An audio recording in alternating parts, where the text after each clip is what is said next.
오늘도 어김없이 재난 문자가 침투해서 영상이 도중에 끊어졌는데, 이전에 제가 이 문건에 대한 인물에 대해서 소개를 하던 중에 갑자기 중단이 되었는데, 이 문건이라는 인간에 대해서 설명을 이어나가도록 하겠습니다. 이 이문권이라는 사람은 이 조광조 문화로 있었는데, 그때 기묘사화 때 조광조가 수청이 된 후에도 끝까지 그의 상례를 다할 만큼의 이 의리가 있었다고 합니다. 그렇게 20년이 넘는 오랜 유배 시절에도 학문에 힘써서 훗날 이황이나 이 조식 같은 인물들이 다 즐겨서 이문건의 시문을 읊었다고 합니다. 그런데 이 선비조차도 정작 백정 문제에 대해서는 요즘 말로 치자면 철저한 갑이었던 것입니다. 이 묵제일기는 당시 이문건이 1535년부터 이게 그가 죽기 직전까지 기록한 일기였거든요. 그렇게 수십 년에 걸쳐서 쓴 일기는 그가 을사사화로 경상도 성주에 유배되었을 때 일들이 꼼꼼히 적혀져 있어서 당시 사회를 알 수 있는 중요한 기록문이기도 합니다. 그런데 이 묵제일기를 통해서도 이 문건이 사사의 백정을 부리는 일이 심심찮게 나옵니다. 이 을사사화는 연산군 때 일어난 일이었는데, 아닌가? 연산군 때가 아니었군요. 아마 당시 국왕이 명종에서 선조로 바뀔 때 무렵이었을 것입니다. 그때 당시 그 이문건이 얼마나 백정들을 착취했냐 하면, 그 백정들이 짠 버들고리를 공으로 받기도 하였고, 채소를 걷어들이기도 하고, 서울을 다녀오거나, 당시는 한양이었죠. 그렇게 해서 소를 바꾸는 개인 심부름에서 백정을 이용하기도 했었습니다. 심지어는 사환으로 쓰라고 백정을 선물처럼 받기도 했었습니다. 이 관리들이 바쳤던 것이었죠. 그런데도 이 문건이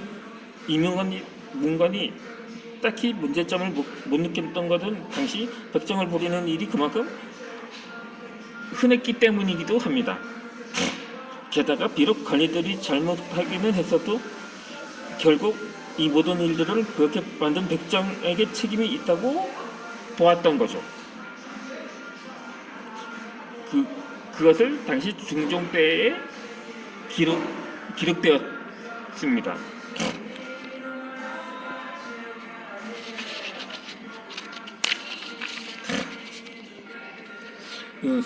당시 수령이 제대로 못해서 생업을 잃고 그 때문에 도적자가 되었다고 하면서도 결국 백정을 향한 최종 평가가 있었던 것입니다. 이 평민 중에서 가장 양심이 없는 자이다. 백정이 도적이 되는 것은 본지 그렇게 타고나서다. 그러니 수령은 수탈하고 백성은 외면하는 게 당연하다는 것이었죠. 결국 모든 것은 다 백정 잘못이었던 거죠. 빼앗기고 이용당하면서도 도리어 욕을 먹는 자들이 바로 백정 신문이었던 것입니다. 백정 신문. 하지만 그렇다고 모두가 백정을 욕하고 적대한 것은 아닙니다. 시류에 따라 백정을 핍박하는 자가 있었는가 하면 숨막히는 현실 속에서도 백정을 편든 이도 있었습니다. 물론 양반들 중에서도 있었던 거죠.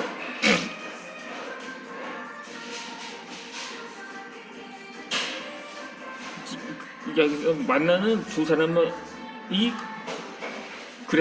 그랬습니다. 근데 한 명은 백정의 주인이라 불리며 백정을 마음대로 부렸고, 또 한 명은 백정의 변호인이라 한 만큼 백정 편에 서 있었다고 합니다. 그 당시 안요경이라는 인물에 대한 이야기입니다. 이 안요경은 세조 때부터 종종 때까지 문신으로 활동한 당시 고위 관료였습니다. 이 안유경이 역사에 처음 나타난 때는 세조 10년 때에 당시 세조가 원각사에 행차할 때 주변 안가를 철거하는 일을 맡고서부터였습니다. 이때 안유경은 철거 부정으로 무릇 금방인가 200여 채를 모조리 철거했다고 전해질 만큼 유능하고 철저한 수완을 보였다고 합니다. 그 공으로 세조에게 눈에 띄어서 그렇게 성종 때까지 용인 현감으로 출세 가도를 달리게 되었다고 합니다. 그러다가 성종 10년 때에 가서 거동을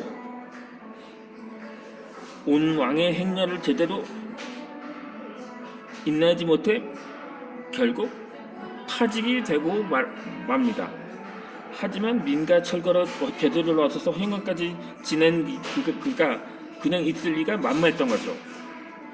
몇 년 후에는 안유경은 사복서에 몸을 담게 됩니다.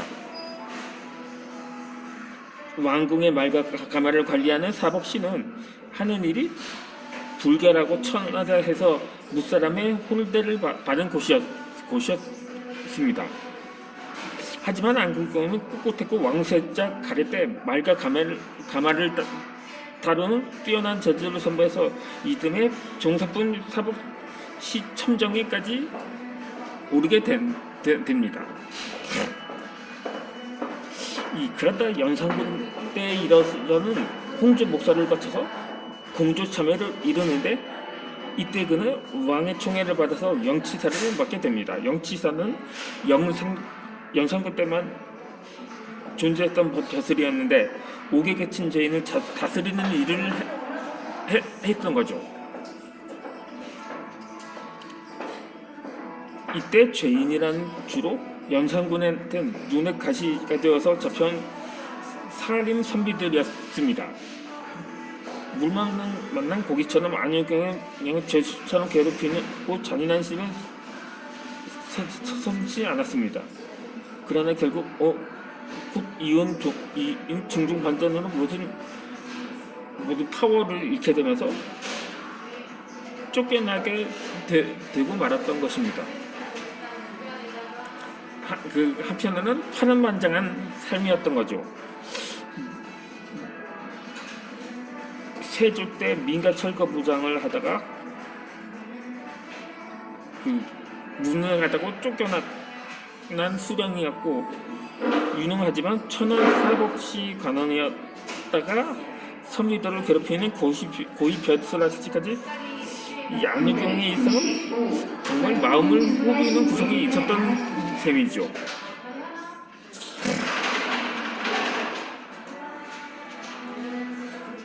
그런 행위하는 별들은 아치같이 위로 오르려는 의지, 그리고 천하라는 손가락질에 굴하지 않은 꽃함이 죄수에게 똥똥거리는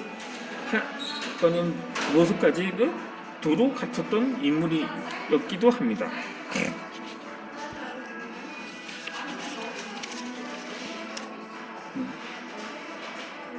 그렇게 그의 삶이 어딘가 버림받은 백정을 떠올리게 하는 것도 일종의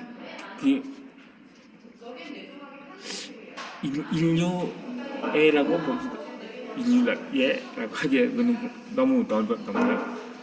그렇게 동포애가 들릴 수가 있었던 거죠. 그렇게 안효경이 그렇게까지 고속으로 벼슬이 올 때면 천렴한 간이들은 상소를 올려서 그를 깎아내리기까지도 했었습니다. 그것이 성종실록에도 기록이 되었다고 합니다.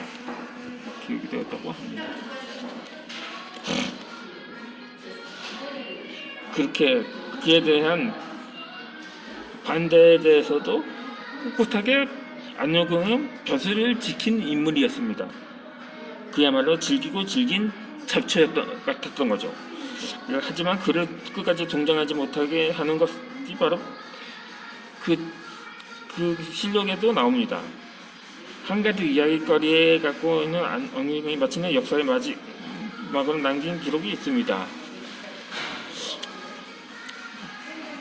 부사경 안효경은 폐주 연산군의 영채지가 되어 고르던 사람들은 못할 짓이 없어 괴롭히는데 지금 와서 불러들어 거의 쉬는 날이 없이 소를 잡으고 사람들을 그를 백정의 주인이라 칭하고 있습니다. 청컨대 사람에도 끼우지 마소서. 중종 13년 때 실록에서 나온 기록입니다. 그렇게 해서 안효경과 백정 사이에서 접점이 생기게 됩니다. 성기동이 파일에 떨려났을 때 고기는 대체 무슨 필요가 있어 저리 심히 없이 잡아 백정의 주인이라 부렸을까 했던 거죠.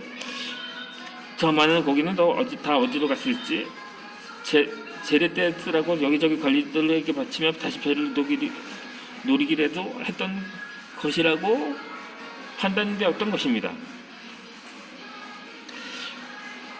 어쩌면 안효경은 평생을 그렇게 살인이라는 유학자 물에 끼고 싶었던 것인지도 모릅니다. 그는 한번 아내로 사람을 끼어든 것이 아니었던 거죠. 남들이 꺼내는 민가 철거의 마소 관리, 고문관으로 간간히 그 자리에 기어왔을 뿐입니다. 그래서 더더욱 떨어지지 않으려고 안간힘을 썼던 것이었죠. 이 밑바닥에서 시작해서 정점에 올랐지만 끝내 선비들에게 내쳐진 사내이다였는데 안효경이 헛된 명예만 올려다보지 않고 자신처럼 낮은 자나 천한 자, 억압받는 자는 좀 더 따뜻하게 대했더라면 그의 기록은 달라졌을까 싶습니다.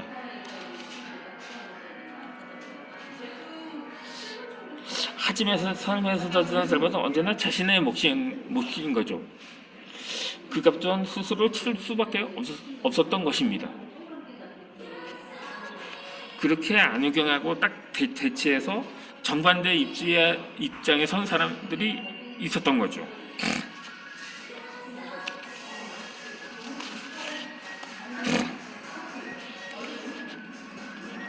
여기서 백정의 변해인이라 불린 이자권이라는 인물에 대해서 설명을 하고자 합니다.